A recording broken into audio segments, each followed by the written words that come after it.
የሰው ግርግር የዋጋው ክርክር የፀሐይ ቃጠሎ አረ አባት አንዴ ግዛኝ ቆሎ የሚል አሳዛኝ ልጅ የሴቶች መሽሙንሙን የሰፈር ጎረምሶች ድሮ ለከፋ ብቻ ምን አስለፋ በዚህ ሁላ መሃል ጉሊት ላይ ቁጭ ያለች ውዷ እናቴ ያለች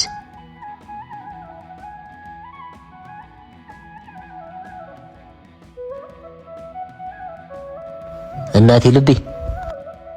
ደሞ ምን ፈለክ? እኔ የሆነ ነገር ካልፈለኩ አንቺ ጋር አልመጣም ማለት ነው? እኔ አንተን ባህሪ መቻጣሁት እናቴ ትኑር አሁንስ በዛ እኔ እንዴት ብታስቢኝ ነው እኔ እናቴን ካየሁ ሰዓታት ቆየሁ ብዬ ናፍቆትሽ አንገብግቦኝ ነው የመጣሁት ወይ ናፍቆት ያንገብግቦህ እኔ ልንገብገብልህ አሁን አየኸኝ አይደል በላ ሂዳ ልሂድ ናፍቄ አይደለ የመጣኸው አየኸኝ አይደለ በቃ ሂድ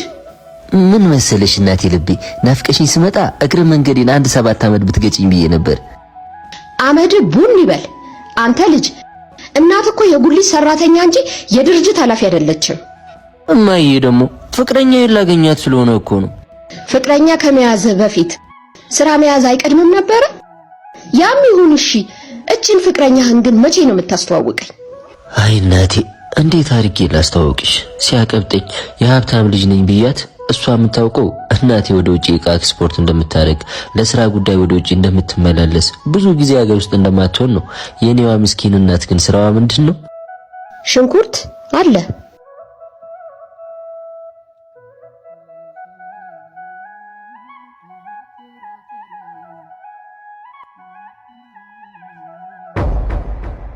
ወይኔ ቢተበላ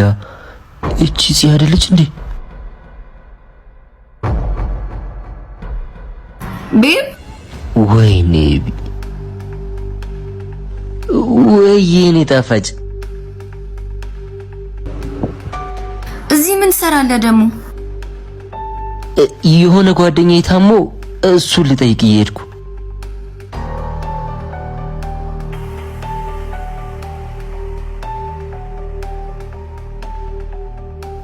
ታመመ ሲሉኝ ቸኩዬ እኮ ጫማዬን እንኳን ሳልቀይር ነው የወጣሁት